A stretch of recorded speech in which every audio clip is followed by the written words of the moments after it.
اس کے 47ویں باب میں جائیں گے, 47 چیپٹر ایزیکیل 47, اور اس کی ورس 1 میں جائیں گے. یہ خدا کی بادشاہی کے وقت کی بات ہے, جب خداوند یسوع مسیح آئیں گے. جب خداوند یسوع مسیح آئیں گے تو کیا ہے کہ ان کے پاؤں جو ہے وہ زیتون کے پہاڑ پر لگیں گے. جب زیتون کے پہاڑ پر لگیں گے تو زیتون کا پہاڑ 2 حصے ہو جائے گا. اس میں سے کیا نکلے گا؟ ایک بہت بڑا دریا نکلے گا.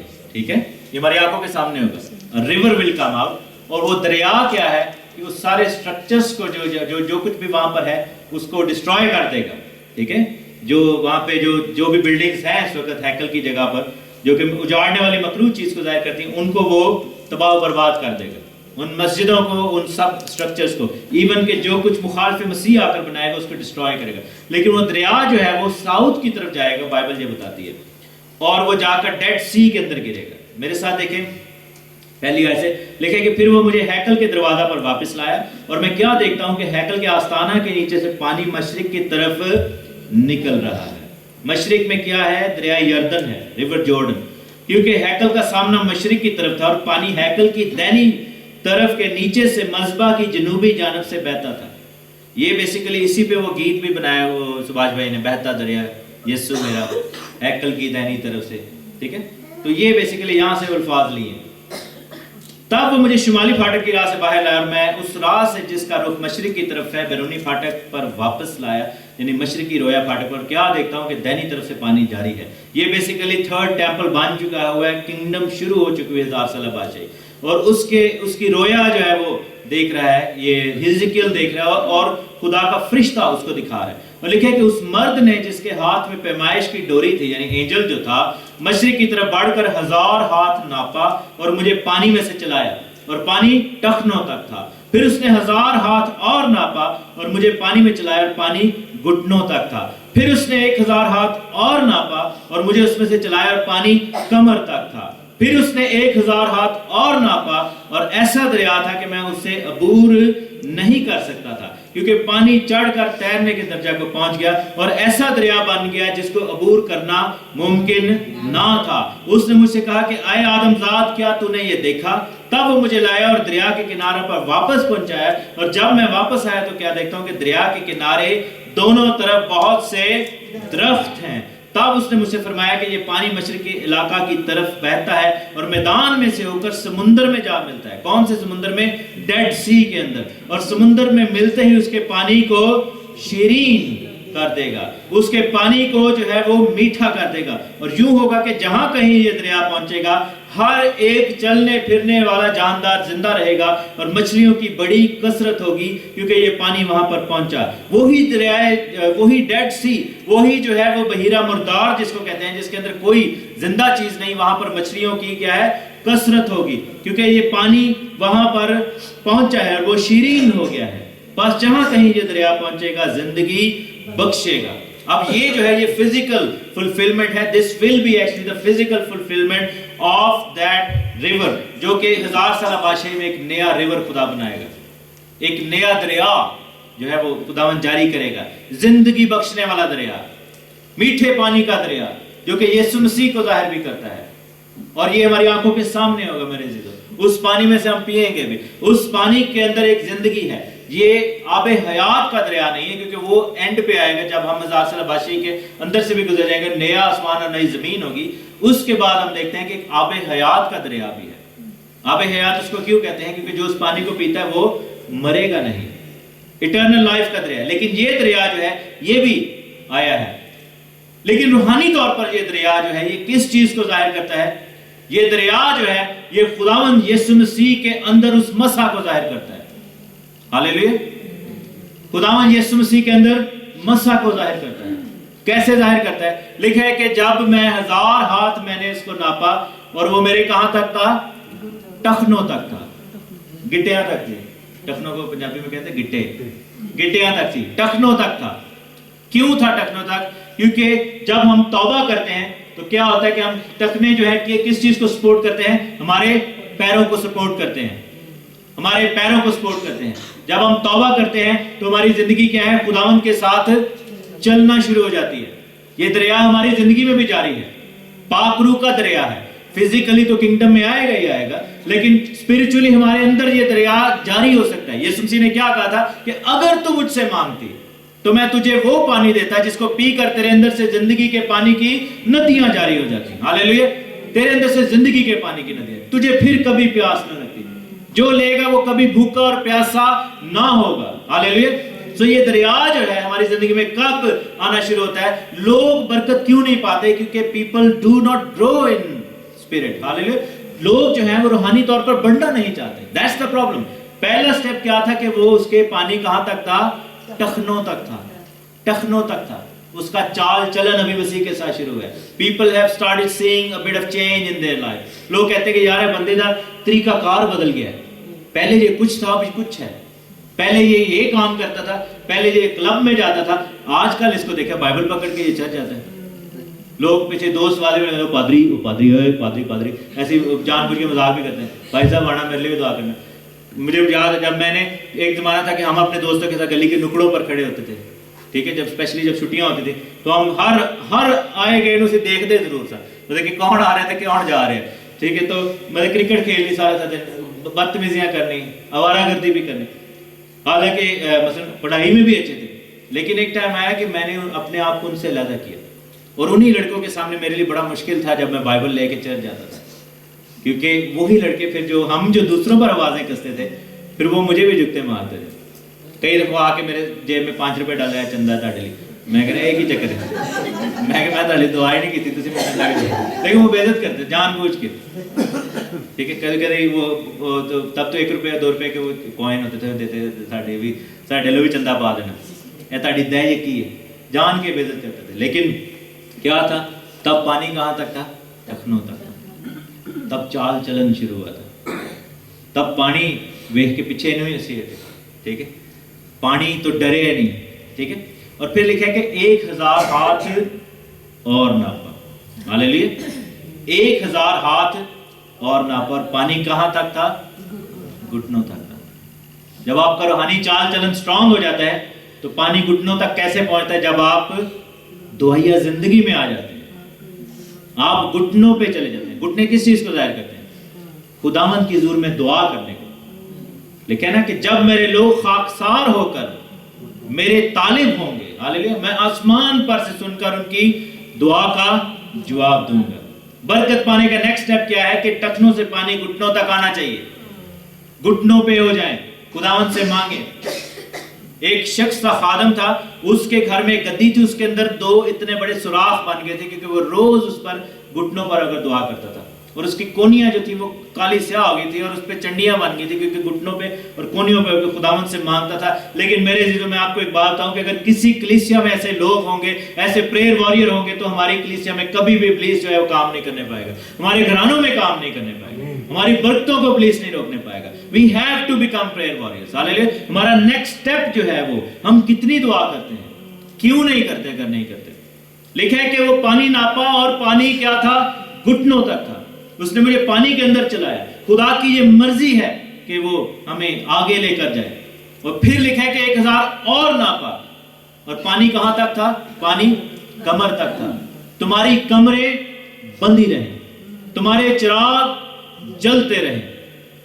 جب تم اس برہ کو کھانا تو لکھا ہے کہ تمہاری کمریں جو ہے وہ کسی ہونی چاہیے. They were ready to go out. ہاللیلویا. عید فصح کے موقع پر انہوں نے کمر باندھ کر کھانا کھایا تھا. کمر کس چیز سے ظاہر کرتی ہے؟ کمر کا جو پٹکا ہے وہ تیاری کو ظاہر کرتا ہے.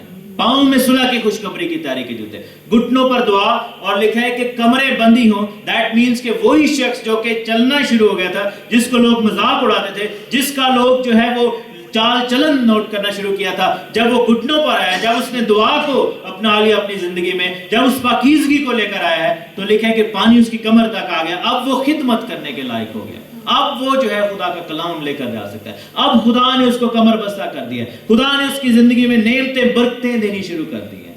ہاللیلویا. روح کے پھل, روح کی نعمتیں. غیر زبان نہیں بولتے تو کیوں نہیں بولتے؟ خدا نے آپ سے کوئی روکی ہوئی ہے؟ نہیں. مانگو تو دیا جائے گا. اگر ہم ہاتھ رکھتے ہیں شفا نہیں ہوتی تو اس میں کس کا قصور ہے؟ خدا کا قصور ہے؟ نہیں, ہم نہیں مانگ رہے. We should ask for that blessing. باقی لوگ جو تھے جن کے پاس ہے وہ ہم سے کوئی بہتر ہے؟ نہیں. میں بھی ان کی روحانی زندگی ہم سے بہتر ہے. ان کی دعائیہ لائف ہم سے شیئر کرتے ہیں، اس لیے وہ ایسا کر پاتے ہیں۔ اگر ہم حکمت نہیں ہے تو خدا سے مانگ لیں، اس میں کیا پرابلم ہے؟ خدا نہیں دینا چاہتا ہے، خدا آپ کو بلیس کرنا چاہتا ہے، but we have to be on our knees, we have to walk, we have to be walking in that water. ہم اس دریا کے اندر بڑھتے جائیں۔ اور پھر لکھا ہے کہ 1000 ہاتھ اور ناپا تو پانی ایسا تھا، ایسا کہ سر سے اوپر چلا گیا، اور وہ شخص جو ہے پھر وہ خدا کے روح کے مسا کے اندر جو ہے وہ ڈوب جاتا ہے۔ وہ لمحہ آ جاتا ہے جب آپ سر سے لے کر پاؤں تک خدا کی حضوری میں آپ چلنا شروع ہو جاتے ہیں۔ وہ لمحہ آ جاتا ہے جب روح، بدن اور جان تینوں لیولز پر آپ جو ہے وہ خداوند کی حضوری میں چل رہے ہیں۔ یہ وہ لمحہ آتا ہے کہ جب پترس کی پوشاک کا کنارہ چھوتے تھے تو لوگ شفا پا جاتے تھے، لوگوں نے اس کو رکھنا شروع کر دیا تھا کہ اس کا سایہ اس پر پڑے گا تو وہ برکت پا جائیں گے۔ تب لمحہ ایسا آتا ہے، یہ وہ لمحہ آتا ہے ہم لوگوں کی زندگی میں آئے گا کہ ہم سے کوئی ہاتھ ملائے، ہمارے کوئی گھر میں آئے، ہم سے کوئی بات کرے تو خداوند اس کے لیے برکت کے دروازے کھولنا شروع کر دے۔ یہ نیکسٹ لیول ہے۔ لکھے کہ یہ پانی جہاں جہاں گیا وہاں کیا تھا؟ زندگی بخشتا تھا، کڑوے کو میٹھا کرتا تھا۔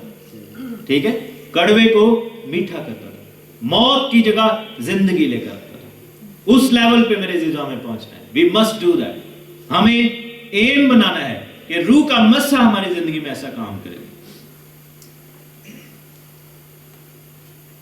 ان لوگوں کی طرح نہیں کہ پانی نو ہاتھ نہیں لانا، دور رہیں گے کہ پانی والا کام ساڑھے کو نہیں ہوتا۔ خان صاحب بھی موت ہے نان تو ہی، کچھ لوگ ہوتے ہیں ان کو پانی سے ہی ڈر لگتا ہے۔ نہیں میرے عزیزو، وی ہیو ٹو۔ پھر برکت کا جو ہے وہ دروازہ دیکھیں کیسے کھلے گا۔ اور یہی چیز زکریا میں خداوند نے کہی۔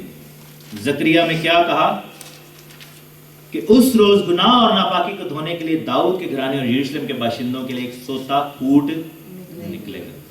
وہ چشمہ کلوری سے تو نکل پڑا ہے، ہماری زندگی میں کب پھوٹے گا یہ میں نے رکھتا ہے۔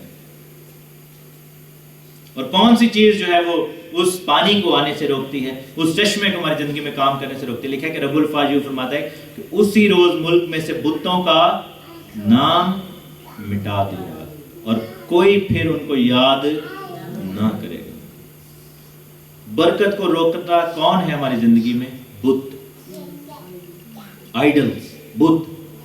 تو دسو میں نے کوئی کون سے بت کس کو ہم کلاسیفائی کر سکتے ہیں، کس چیز کو اپنی زندگی میں بت کہہ سکتے ہیں؟ بالکل، کوئی بھی ایسی چیز جو خدا کو ریپلیس کر دے، اس کی جگہ سے ہٹا دے اور اس کی جگہ پر آ جائے ہماری زندگی میں، ٹھیک ہے، تو وہ بت ہے۔ بہت سارے لوگ چرچ نہیں آتا ہے، ساڑھے گھر مہمان آئے، اس دن اس کے مہمان بت ہیں،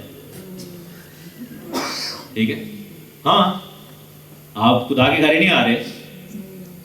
ایک خادم نے میرے خیال انیل کانت بھائی نے ایک بڑی اچھی وہ پکچر ڈالی، انہوں نے حالانکہ ٹھیک ہے بیبلیکلی شاید وہ کریکٹ نہ ہو لیکن اچھی بات اس میں لکھا ہے کہ وہ جنت کے دروازے پر ایک بندہ کھڑا تھا، تو خادم خدا جو فرشتہ تھا اس نے کہا تو چرچ نہیں ساندا، انہوں نے کہا جی میں ٹی وی تے دیکھ لینا تھا، ٹی وی تے میں عبادت دیکھ لینا۔ انہوں نے کہا تو پھر جنت چ جائیں گا، اتنے بھی تیرے ٹی وی تے جنت کا نظارہ دکھا دیں گے، ٹھیک، تیرے ٹی وی تے سارا سین دکھا دیں گے جنت چ کی ہو رہا ہے، ٹھیک ہے۔ رفاقت کتنی زیادہ ضروری ہے، ٹھیک ہے۔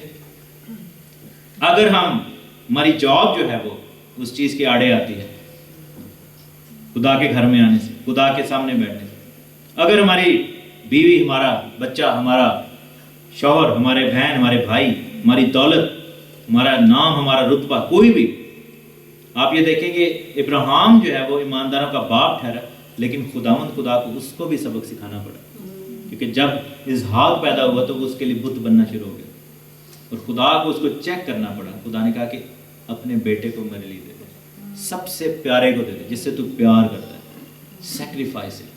اور جب وہ لے کر جاتا ہے اور اس نے ہاں کی، اس نے نہ نہیں کی، پھر جو ہے آپ دیکھیں کہ اس کے لیے کتنی زیادہ برکت کھل گئی، کتنی زیادہ۔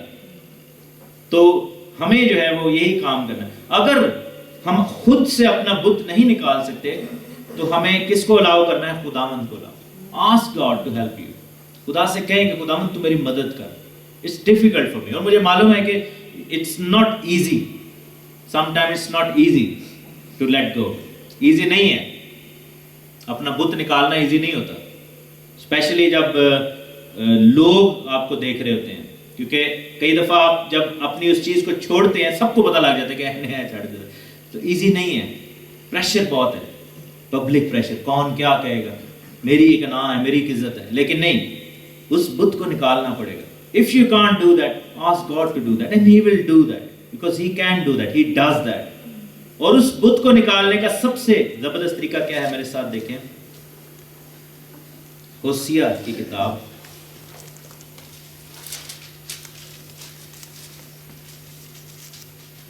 اس کا پہلا باب اور اس کی 16ویں آیت. ہوسیہ کی کتاب پہلا باب اور اس کی 16ویں آیت.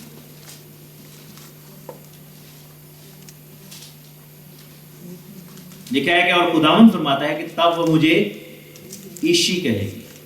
کیا کہے گی؟ نکال لیا آپ نے؟ ہوسیہ دوسرا باب، پہلا نہیں دوسرا باب، ہم دوسرا باب اور اس کی 16ویں آیت، پہلے کی 16 آیتیں ہیں. لکھا ہے کہ تب وہ مجھے ایشی کہے گی اور پھر بالی نہ کہے گی، کیونکہ میں بالیم کے نام اس کے منہ سے دور کر دوں اور پھر کبھی ان کا نام نہ لیا جائے گا. بالیم کس کو کہتے ہیں؟ بال یعنی کہ چھوٹے گاڈز، گاڈز ود اسمال جی، ٹھیک ہے، گاڈز ود اسمال جی. اور کئی دفعہ ہم لکھے نا کہ تب وہ مجھے ایشی کہے گی. ایشی کا مطلب ہے میرا شوہر، مائی ہسبینڈ، ٹھیک ہے، میرا شوہر. تب وہ مجھے مالک نہیں کہے گی، شوہر کہے گی، ٹھیک ہے. یہ لکھے نا کہ مجھے بالی نہیں کہے گی. دیٹ مینس کہ ہم خدا کو بھی کئی دفعہ چھوٹے جی کے ساتھ ٹریٹ کرتے ہیں، ہم خدا کو بھی ایسے ہی ٹریٹ کرتے ہیں جیسے باقی معبودوں کو. لیکن یہاں پر ڈفرنس کیا ہے مالک اور نوکر کا اور ہسبینڈ اینڈ وائف کا؟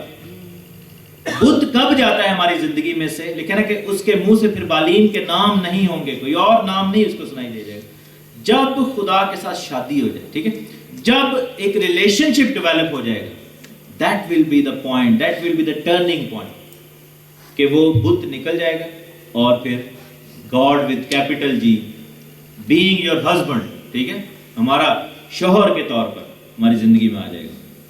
اگر آپ کو مشکل لگتا ہے کہ بت کو نکالنا مشکل ہے، ask God and he will do that, and he will do that on one condition, he wants to have relationship with you. کہ مینوں پہلے میرا رشتہ کر، ٹھیک ہے، پہلے میرے ساتھ رشتہ بنا تو پھر دیکھ میں تیرے کیا کروں، ٹھیک ہے. رشتہ اے نہیں کہ اسی خدا نے کہنا تو سانوں بلیسنگ دے، لیکن دور دور تھوڑا جہا فاصلہ بھی رکھو، کوئی نہیں، خیر ہے، اسی آنے چرچ بڑا ہے، خیر ہے، کوئی نہیں، اسی آنے ایوری ویک آنے دیں، ہوں اور کی چاہیے تھے، خدا کو ہم ایسے بھی ٹریٹ کرتے ہیں. لیکن یہ ہے کہ رشتہ خداوند آپ سے چاہتا ہے. لیکن کیا ہوگا کہ اگلی آیتیں جو ہیں یہ جھوٹے نبیوں کی آیتیں ہیں. اس آخری زمانہ میں، کیونکہ بائبل ہمیں بتاتی ہے کہ بہت سارے لوگ جو ہے جھوٹے نبی اٹھ کھڑے ہوں گے، اور خداوند کیا کرے گا کہ بتوں کا نام مٹا دے گا، اور پھر لکھا ہے کوئی ان کو یاد نہ کرے گا، اور میں ان نبیوں کو اور ناپاک روح کو ملک سے خارج کر دوں گا. جب بت جاتا ہے تو ساتھ کیا جاتا ہے؟ ناپاک روح چلے جاتے ہیں. اور لکھا ہے کہ جو کوئی نبوت کرے گا، یعنی کہ اس وقت نبوت کی پھر ضرورت نہیں رہے گی کیونکہ خداوند کے ساتھ رشتہ بن چکا ہو، ٹھیک ہے. تو وہ سارا جو ہے وہ ساری آیتوں کا مطلب یہ ہے، خداوند یہ آپ سے کہنا چاہ رہا ہے کہ اس وقت آ کر جو لوگ نبوتیں کریں گے، اور بہت سارے نبوتیں کیا کریں گے، اگر ہم دوسری کتاب پڑھیں بائبل میں تو وہ آ کر امن کی باتیں کریں گے. آخری زمانہ میں پتہ ہے لوگ آ کر کیا کہیں گے؟ امن ہوگا، یہ سارا کچھ سکون ہو جائے، فکر نہ کرو. تسی بس سیڈ پا دو 500 کا، یہ 1000 والا پاؤ گے تو ذرا ڈبل ہو جائے گا. بیج بو دیں، سیڈ ڈالیں، سیڈ سو کریں. بندہ پوچھے کہ سیڈ سو کرنا ہی ہے تو اپنی منسٹری میں کیوں کروائیں، دوسروں کو کریں. لیکن نہیں، جھوٹے نبی اٹھ کھڑے ہوں گے، وہ آپ کو امن کہیں گے، لیکن خداوند کہتا ہے کہ میں جو ہے ان کو نکال باہر کروں گا. کسی نبیوں کی باتیں نہ سنیں. لیٹ دیم بی، لکھا ہے کہ وہ شرمندہ ہو جائیں گے اپنی رویا سے، وہ شرمندہ ہوں گے، خداوند ان کو شرمندہ کرے گا. لیکن 7ویں آیت میں لکھا ہے کہ رب الفاظ فرماتا ہے کہ اے تلوار تو میرے چرواہے پر، یعنی اس انسان پر جو میرا رفیق ہے، بیدار ہو. چرواہے کو مار کہ گلہ پراگندہ ہو جائے اور میں چھوٹوں پر ہاتھ چلاؤں گا. اب یہ جو ہے یہ آیت یہ یسوع مسیح کو ظاہر کرتی ہے جو اچھا چرواہا ہے، جس کو مارا گیا اور گلہ کو پراگندہ کیا ہے، ٹھیک ہے. لیکن یہ آخری زمانہ میں ہم پر بھی لاگو ہوگی. جو واقعی سچائی کے ساتھ چلیں گے ان کے خلاف کیا ہوگا؟ تلوار ہوگی. لکھا نا کہ وہ جو شیطان تھا، ابلیس جو حیوان تھا، جب وہ غصے میں آیا تو وہ کن سے لڑنے کے لیے نکلا؟ وہ جو خداوند کے حکموں کو مانتے تھے اور برہ کی